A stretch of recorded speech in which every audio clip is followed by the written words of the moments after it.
Bueno, vamos a ver la clase de inflamación como introducción.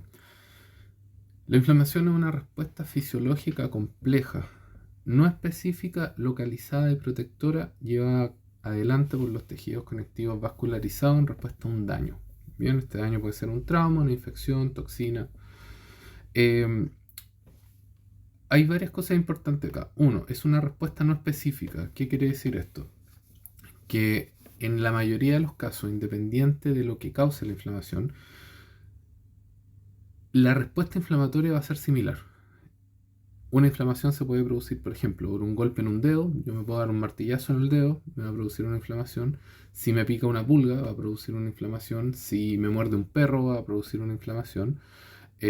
Una gastritis es una inflamación también. Independiente de la causa, generalmente la respuesta es no específica. O sea, no va a haber una respuesta específica si me doy un martillazo o va a ser totalmente distinta la respuesta si me muerde un perro, sino que el reclutamiento de células y el proceso va a ser similar en todos los casos. Localizada, esto es importante, la inflamación debe ser localizada en el sitio en que ocurre la injuria. Cuando la inflamación excede esta localización en un sector y pasan gran parte de los mediadores de la inflamación a la circulación y la inflamación se vuelve generalizada, se producen bastantes problemas, deja de ser protectora y puede generar muchas alteraciones a nivel del paciente. Es protectora porque la inflamación se encarga de destruir el agente patógeno que puede estar causando la inflamación. Ojo, que no siempre una inflamación va a ser por un agente patógeno, por un microorganismo. Un virus, una bacteria, un parásito puede generar inflamación, pero también puede haber una inflamación por un golpe, por un trauma en el cual no hay ingreso de microorganismos. La inflamación destruye a este posible microorganismo que haya ingresado y estimula la regeneración del tejido. Bien, es llevada adelante por los tejidos conectivos vascularizados. Para que haya inflamación tiene que ser un tejido vascularizado y acuérdense que hay tejidos que no son vascularizados. Bien, en respuesta a un daño, trauma, infecciones, toxinas, cuya finalidad es minimizar los efectos de la lesión, eliminar el tejido dañado, regenerar, o sea, generar nuevo tejido y facilitar la cicatrización. La inflamación reduce, destruye y se deshace de los tejidos dañados o necróticos y de los agentes extraños como microorganismos. Entonces acá estamos viendo un ejemplo. Acá aparece un epitelio. Miren, acá hay un tejido conectivo. Esto es la piel. Todo esto está formando la piel. Ahí tenemos la epidermis. Esto es la dermis. Y hay un vaso sanguíneo. ¿Y qué ocurrió acá? Una herida. Se genera una herida punzante. Aquí entró una espinillita, algo. O sea, una espinilla, una astilla o algo punzante. Destruye el epitelio. Llega al tejido conectivo. Y esto permite el ingreso de microorganismos como bacterias. ¿Qué es lo que va a ocurrir aquí? Siempre en los tejidos conectivos va a haber células leucocitos, que son células de la respuesta inmune. Cuando ocurra daño en los tejidos, se van a liberar mediadores. De estos mediadores me estoy refiriendo a moléculas que son liberadas por estas mismas células que sufren daño.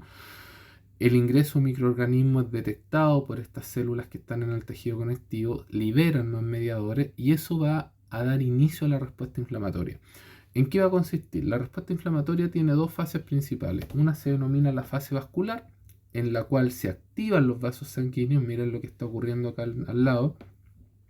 Fíjense, por ejemplo, ahí, miren, tenemos el vaso sanguíneo y esas celulitas que están ahí son las células endoteliales. Miren lo que ocurrió acá. Las células endoteliales se separan, aumenta la permeabilidad vascular y esto permite que las células que van avanzando por la sangre, que son los leucocitos, acuérdense que la sangre tiene eritrocitos y tiene leucocitos, son las células de la respuesta inmune, estos leucocitos pasan a través de los vasos sanguíneos en un proceso que se llama diapédesis o transmigración, llegan al tejido conectivo. Miren, aquí anteriormente tenía pocos leucocitos, ahora tengo gran cantidad de leucocitos.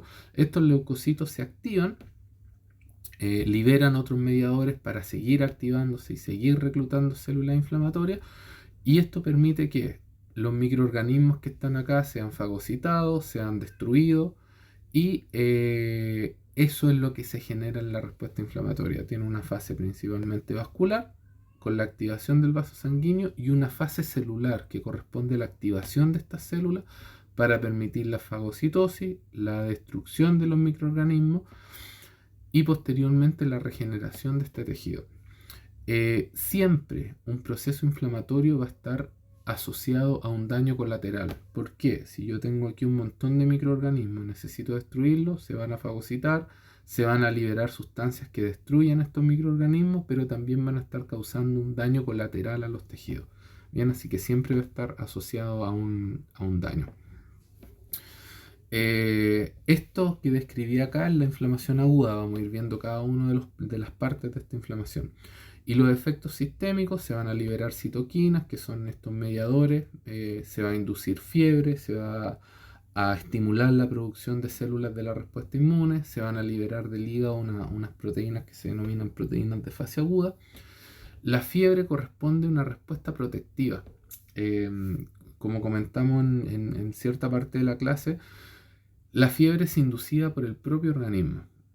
Algunos estudios indican que la fiebre permite, el aumento de temperatura corporal, permite que varias de estas moléculas, que son las citoquinas, que son mediadores de la inflamación, funcionen mejor.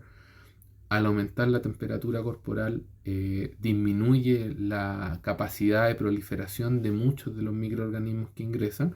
Los microorganismos que ingresan y nos causan infección, su temperatura óptima son los 37 grados Celsius. Por lo tanto, si la temperatura sube 38, 39 grados Celsius, su capacidad de proliferar y de sobrevivir es menor. A la larga también nos afecta a nosotros, pero afecta mucho más rápido a los microorganismos. ¿Bien? Entonces, la inflamación implica una respuesta vascular, una migración y activación de leucocitos y reacciones sistémicas. Importante que vayan repasando cuáles son los leucocitos. Eso lo vieron en histología. Células sanguíneas están los eritrocitos, los leucocitos y unos fragmentos celulares que son las plaquetas.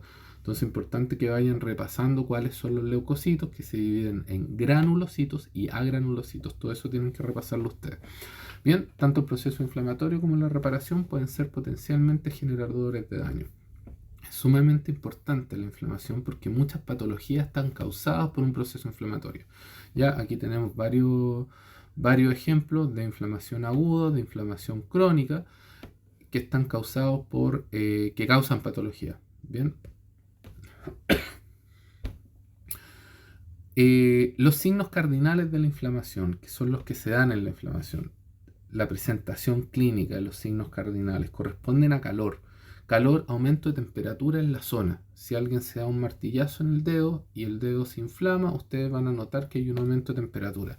Este aumento de temperatura se da principalmente por dos cosas. Uno, es una vasodilatación a nivel de la zona lesionada, que induce mayor cantidad de llegada de sangre y eso aumenta la temperatura, y también porque aumenta el metabolismo en esa zona. Como llegan células inflamatorias y empiezan a hacer fagocitosis y empiezan a liberar radicales libres, eso también produce un aumento de la temperatura.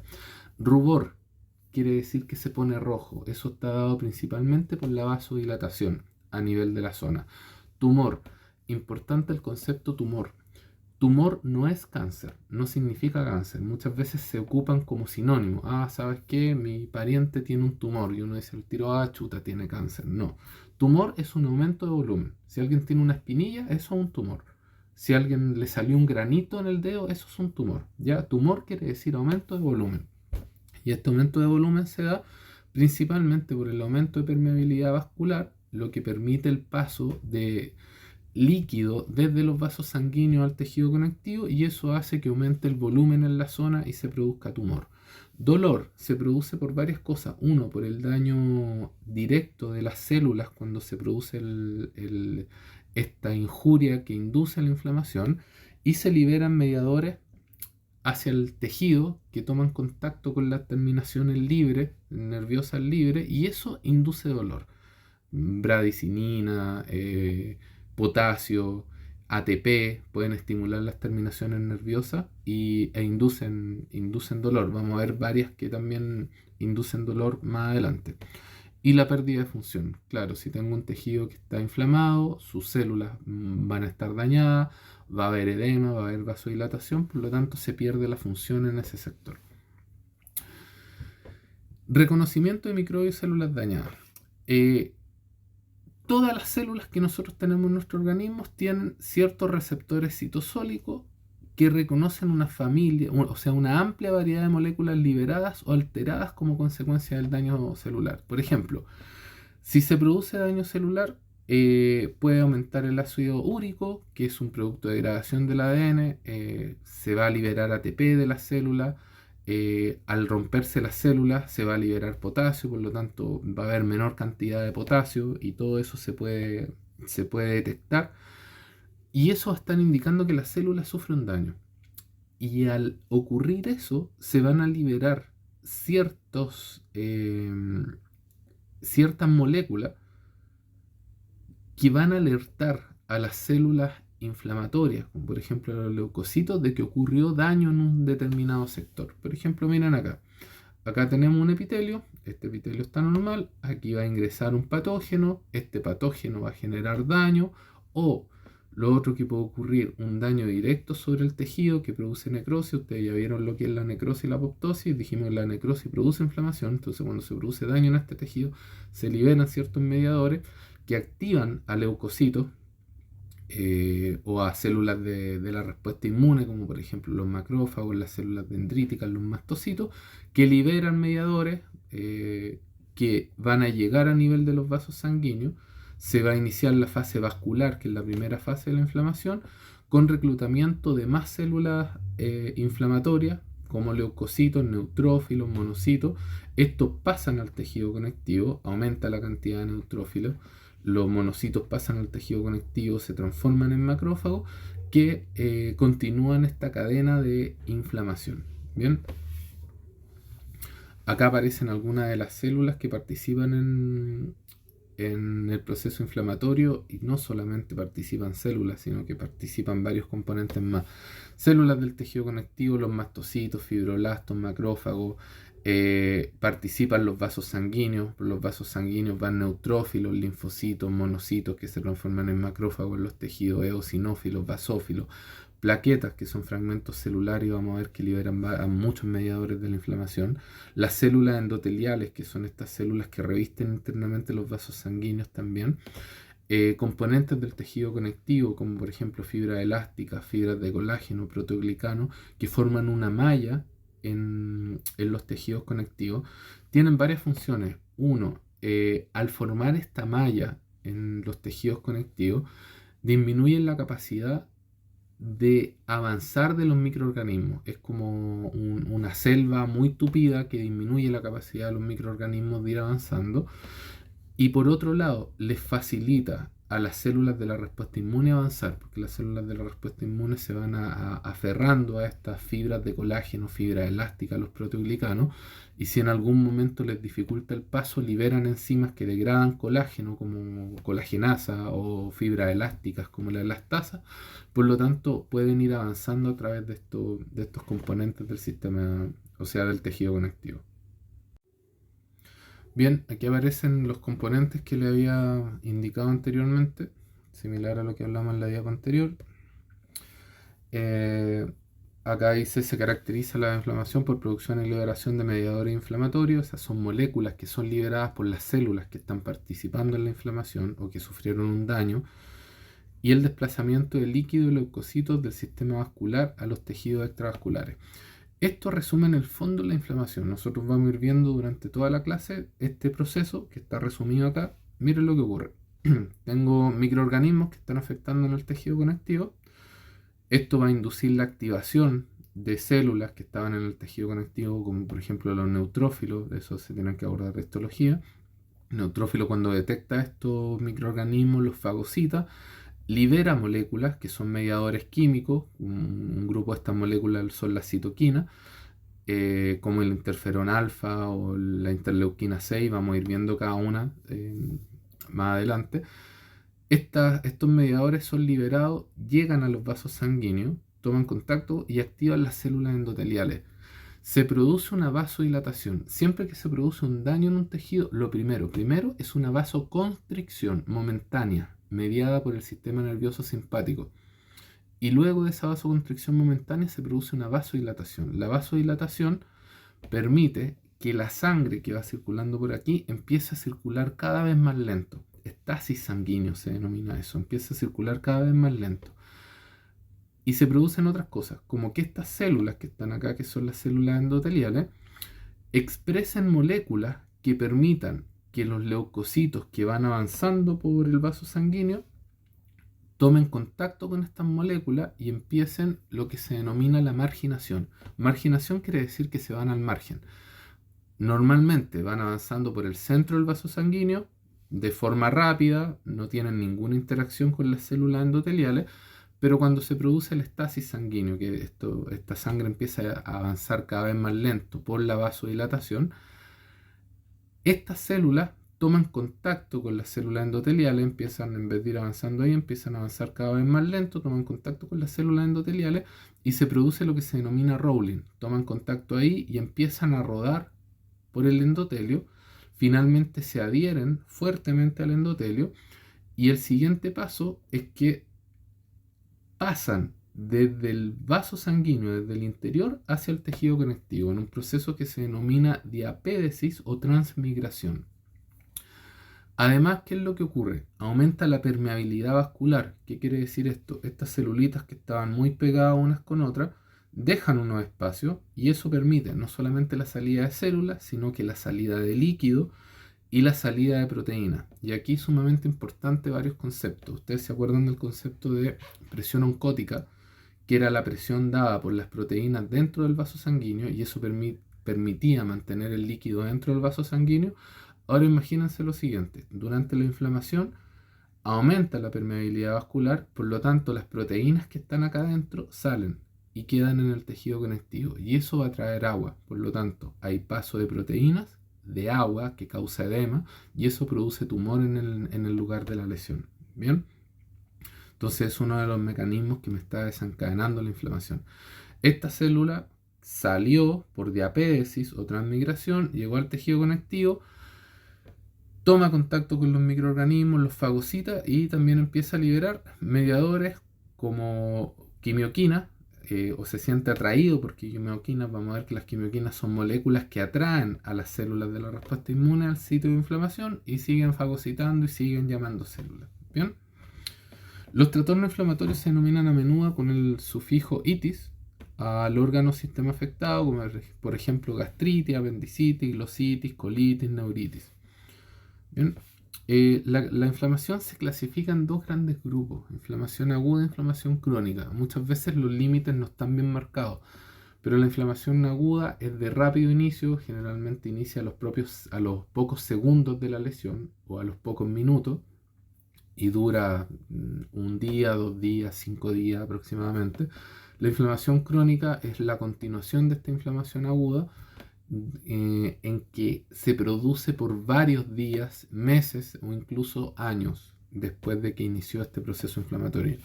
La inflamación aguda está caracterizada por un tipo de célula principal, principalmente los neutrófilos. Los neutrófilos son las primeras células en llegar a un sitio inflamatorio. Entonces, cuando haya una inflamación aguda, la principal célula que se va a ver en los tejidos conectivos, yo también fui para atrás, corresponde a los neutrófilos. Además se van a encontrar monocitos macrófagos. Acuérdense que los monocitos se transforman en macrófagos. Se caracteriza por los signos cardinales que vimos anteriormente. Es de rápido desarrollo y es de corta duración. La inflamación crónica puede variar respecto a sus componentes, pero generalmente tiene menor cantidad de neutrófilos. Se caracteriza por fibrosis. Hay activación de los fibroblastos y estos fibroblastos liberan gran cantidad de colágeno, más colágeno de lo normal. Por lo tanto, el tejido tiende a endurecerse. Eso es lo que ocurre con una fibrosis por aumento de la cantidad de colágeno. Presencia de linfocitos en gran número. Pueden haber gran cantidad de macrófagos. Esto está dado porque los neutrófilos que llegan en la inflamación aguda tienen una vida corta. Por lo tanto, están en la inflamación aguda normalmente, pero como viven poquito, si la inflamación continúa y se hace crónica, esos neutrófilos que llegaron en un inicio van a empezar a desaparecer porque se mueren. En cambio, los monocitos macrófagos se transforman en macrófagos, los macrófagos viven mucho más. Por lo tanto, si esto se vuelve crónico, los macrófagos sobreviven en los tejidos, por lo tanto se pueden observar Generalmente la inflamación es crónica. La inflamación crónica también se puede caracterizar por presencia de eosinófilos y muchas veces hay formación de nuevos vasos sanguíneos en un proceso que se denomina angiogénesis. ¿Bien? Esto es por inflamación constante, daño en los tejidos, los vasos sanguíneos se dañan y empiezan a proliferar en mayor cantidad, por lo tanto puede haber, no es que siempre haya, pero puede haber mayor formación de vasos sanguíneos.